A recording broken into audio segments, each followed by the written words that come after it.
Assalamualaikum warahmatullahi wabarakatuh. Nama saya Nur Syifa. Saya dari Prodi Sarjana Terapan Teknologi Laboratorium Medis, jurusan Analis Kesehatan, Poltekkes Kemenkes Banjarmasin. Di sini saya akan menjelaskan mengenai beberapa budaya yang terkenal dari suku Banjar. Video ini saya buat untuk memberikan pengetahuan ataupun wawasan kepada kalian semua mengenai beberapa budaya yang terkenal dari suku Banjar. Dan dari video ini juga saya akan memperkenalkan kepada kalian semua mengenai beberapa budaya dari khas kota saya sendiri, yaitu Kota Marabahan. Simak dengan baik ya. Selamat menyaksikan. Suku Banjar merupakan etnis masyarakat yang sebagian besar penduduknya bermukim di Kalimantan Selatan dan menyebut dirinya sebagai Urang Banjar. Etnis ini adalah salah satu komunitas masyarakat yang pernah mengalami masa transisi keyakinan, adat, hingga budaya. Transisi tersebut terjadi pada saat perpindahan agama massal dari Hindu ke Islam pada sekitar abad ke-17. Meskipun begitu, tradisi lama tetap dipertahankan, hanya saja lebih menyesuaikan dengan keyakinan yang baru. Tidak mengherankan kalau etnis Banjar sangat kaya akan budaya. Suku Banjar di Kalimantan memiliki 4 macam busana pengantin adat yang masih dilestarikan. Salah satu baju tradisional yang terkenal dari Kalimantan Selatan adalah Bagajah Gamuling Baular Lulut. Pakaian ini dipercaya sebagai pakaian pengantin tertua yang ada di Kalimantan Selatan. Dalam perkembangan selanjutnya, busana tradisional di Kalimantan Selatan mengalami banyak modifikasi yang dipengaruhi oleh budaya dan agama baru yang datang. Pada zaman dahulu, Bagajah Gamuling Baular Lulut merupakan busana yang dikenakan oleh keturunan raja dan bangsawan.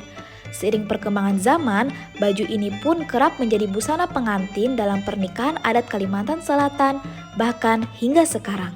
Bagajah Gamuling Baular Lulut diyakini telah ada sejak abad ke-15 Masehi. Baju ini banyak dipengaruhi oleh unsur agama Hindu yang bercampur dengan budaya Banjar.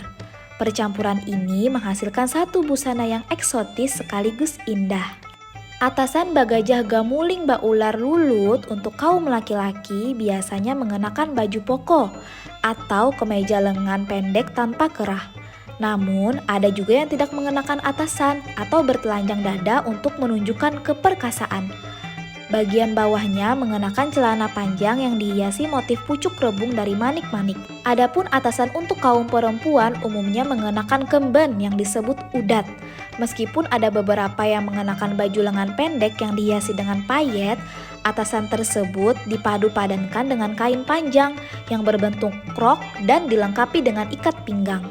Kain yang digunakan oleh perempuan dan laki-laki dalam busana Bagajah Gamuling Baular Lulut dipercantik dengan taburan payet, manik dan sulaman benang emas yang berbentuk motif halilipan atau hewan lipan. Motif ini menjadi perlambang hewan yang memiliki kecerdikan dan tidak suka pamer kekuatan meskipun sangat berbisa. Dalam busana, Bagajah Gamuling Baular Lulut dipercantik dengan taburan payet, manik dan sulaman benang emas yang berbentuk motif halilipan atau hewan lipan. Motif ini menjadi perlambang hewan yang memiliki kecerdikan dan tidak suka pamer kekuatan meskipun sangat berbisa. Bagian kepala laki-laki dan perempuan mengenakan mahkota yang terbuat dari lingkaran logam bundar. Logam ini dibentuk menjadi 2 ular lidir yang melingkar dengan kedua kepala bertemu di bagian tengah seolah-olah sedang memperebutkan kumala. Sedangkan kedua ekornya disatukan dengan garuda mungkur paksi melayang. Mahkota asli bagi raja dibuat dengan material emas dan permata. Namun, pada zaman sekarang, mahkota ini lebih sering terbuat dari logam kuningan. Selain mahkota di bagian kepala perempuan yang juga dihiasi dengan kembang goyang yang jumlahnya ganjil. Busana yang memiliki banyak nilai filosofis ini masih diminati hingga saat sekarang. Banyak yang menggunakan busana klasik dan eksotis ini terutama saat menjadi raja dan ratu sehari. Saatnya mengenal tarian tradisional dari Provinsi Kalimantan Selatan. Tarian ini punya pesan istimewa dan sudah ada sejak zaman dahulu loh. Dikenal dengan tari gandut atau tari bagandut. Tari bagandut adalah tarian tradisional soulmate. Tarian ini pada umumnya dilakukan berpasangan di masa lampau merupakan tari yang menonjolkan erotisme si penari, si mirip tarian tayub di Jawa dan ronggeng di Sumatera. Tari Bagandut mulanya dimainkan di lingkungan istana kerajaan pada tahun 1860-an.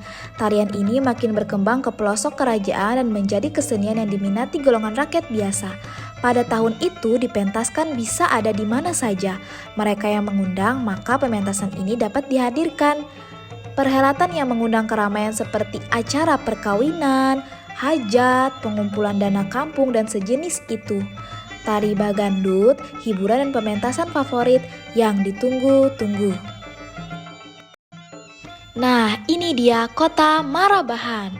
Kota Marabahan adalah sebuah kecamatan sekaligus merupakan ibu kota Kabupaten Barito Kuala, Provinsi Kalimantan Selatan. Kota Marabahan terletak di tepi Sungai Barito dan di muara Sungai Bahan. Salah satu kawasan wisata yang menjadi ikon di Kabupaten Barito Kuala adalah Siring Ulek Marabahan. Sesuai dengan namanya, Siring Ulek di pertigaan Sungai Barito yang bercabang ke arah hulu sungai, dan hulu Sungai Barito ini terdapat ulek atau pusaran air yang selalu berputar karena pertemuan tiga arah atau arus air. Kemudian, objek wisata religi Kubah Datu Haji Abdus Somad Al-Banjari di Marabahan. Makam Datu Haji Abdus Somad bin Mufti Muhammad Jamaluddin bin Syekh Muhammad Arsyad Al-Banjari terletak di Jalan Raya Petra. Nah, yang terakhir adalah adanya produk lokal unggulan dari Kabupaten Batola berupa kerupuk berbahan beras dengan cita rasa berbagai jenis ikan sungai. Nah, gimana teman-teman? Tertarik nggak berkunjung ke Kota Marabahan? Kota Marabahan dijuluki dengan Kota Bahala, Barasih, Harum, Langkar, Wan Pantas. Sekian dari saya. Wassalamualaikum warahmatullahi wabarakatuh.